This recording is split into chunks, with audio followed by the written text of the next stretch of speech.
میں نے زندگی گزاری ہے نا تکلیفوں سے، مشکلوں سے، مشکلات کا سامنا کیا ہے میں نے، وہ اس مشکلات سے میرے بچے جو ہے نا وہ بچ جائیں، وہ سیدھے سیدھے راستے پہ چلے۔ تو اصل مقصد تو یہی ہوتا ہے نا زندگی کا۔ اب جیسے زندگی کے جو مین چیزیں زندگی میں ہوتی ہیں، وہ یعنی کہ اولاد کو پتہ چل سکے پاکی ناپاکی، جائز ناجائز، حلال حرام، خاص کر ان چیزوں کا نا ان کو پتہ چلے، تاکہ ان کی زندگی کے آگے گزارنا جو ہے نا وہ آسان ہو جائے، مشکل نہ ہو، دشواری نہ ہو۔ ابھی یہ خواہش ہوتی ہے نا، ابھی یہ چند لوگوں میں رہ گئی ہے، زیادہ تر لوگوں کی خواہش یہی ہوتی ہے، وہ کہتے ہیں جی اتنا کچھ بنا کے جائیں، اتنا کچھ چھوڑ کے جائیں کہ ہمارے بچوں کو نا ہاتھ نہ ہلانا پڑے۔ اور بھائی یہ سوچ کو سوچیں، کم از کم۔ وہ اگلے دن چھوٹا سا قصہ ہے، ایک ڈاکٹر صاحب کا واقعہ بیان کر رہے تھے، ڈاکٹر صاحب کے والد فوت ہو گئے۔ جب جنازہ ہونے لگا تو ڈاکٹر بہت زیادہ دھاڑے مار کے رونے لگا۔ اب لوگوں نے پوچھا کہ بھائی جو ہونا تھا وہ ہو گیا، اللہ نے پیدا کیا تھا، اللہ نے اپنے پاس بلا لیا، تو ابھی کیا ہو سکتا ہے، آپ اتنا زور سے رو رہے ہو۔ اس نے کہا میں اس لیے نہیں رو رہا کہ میرا والد فوت ہو گیا، میں اس لیے رو رہا ہوں کہ میں محروم ہو گیا ہوں ان چیزوں سے جو چیزیں میری زندگی کا حصہ بننا تھی۔ اب وہ مجھے اتنی ڈاکٹری کی ڈگریاں لے کے دے گئے میرے والد صاحب، گھر بھی بنا کے دے گئے، گاڑیاں بھی دے گئے، ساری سہولتیں دے گئے میرے لیے، ساری سہولتیں چھوڑ کے گئے ہیں، لیکن جس کا زندگی میں بہت زیادہ کردار ہونا چاہیے وہ مجھے اس سے محروم کر کے گئے ہیں۔ انہوں نے کہا جی کیسے؟ وہ کیسے محروم کر کے گئے ہیں؟ وہ کہنے لگے کہ مجھے نہ اپنے باپ کو آج میں غسل دے سکا، مجھے تو غسل دینا بھی نہیں آتا، میں ڈگریوں کو کیا کروں، مجھے تو غسل دینا بھی نہیں آتا۔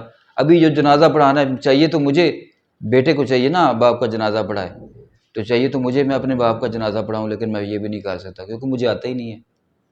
مجھے سوائے وہ دوسری لائن سے یہ دین والی چیزوں کا مجھے علم بھی نہیں ہے۔ آج ہم اپنے اولاد سے نا، اپنے بچوں سے، اپنے عزیز و اقارب سے یہ چیز اگر سیکھ بھی لی ہے نا تو چھپاتے ہیں، اور جن کو نہیں آتی وہ پوچھنے سے ڈرتے ہیں۔ یہ چیزیں بہت ضروری ہیں، سکھانی چاہیے اپنے بچوں کو، کم از کم اور کچھ ہو نہ ہو، کم از کم وہ ہاتھ اٹھا کے دعا تو کر سکیں۔ جس طرح سے جو دل سے دعا نکلے گی نماز جنازہ پڑھاتے ہوئے اپنے بیٹے کو، اپنے باپ کے لیے، وہ کوئی اور نہیں کر سکتا۔ تو میرے دوستو، آخر میں گزارش یہی کروں گا کہ کوشش کریں اپنی جو صحیح راستہ ہے نا، صحیح راستہ چننے کا۔ مقصد بات کرنے کا کسی پہ تنقید کرنا نہیں ہے، مقصد بات کرنے کا صرف یہ ہے کہ ہم اس بات پہ غور کریں کہ زندگی ہماری کیسے، جو ہمارا مقصد ہے نا پیدا ہونے کا یا زندگی گزارنے کا، وہ کیا ہے۔ وہ شروع میں اسٹارٹ میں جب میں نے کہا تھا مر جائے تو بڑھ جاتی ہے انسان کی عظمت، اور زندہ رہے تو جینے کی سزا دیتے ہیں اپنے، وہ سزا یہی ہوتی ہے۔ ساری عمر انسان یہ خواہش کرتا رہتا ہے کہ میں یہ بھی ایسے بھی تربیت کر جاؤں، ایسے بھی کروں، ایسے۔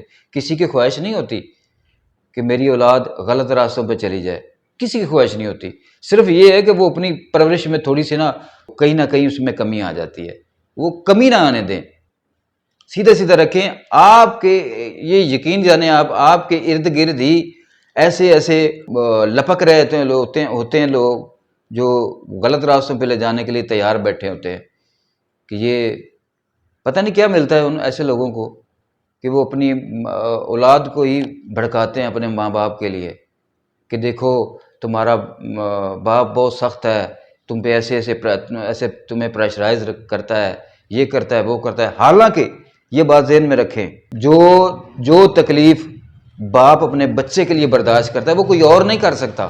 سبز باغ تو سبھی دکھا دیں گے، ہم ایسے کر، تم ایسے کرو تو ایسے ویسا ہو جائے گا، ایسے کرو تو ویسا ہو جائے گا، کیونکہ یہ میرے ساتھ بیت چکی ہیں۔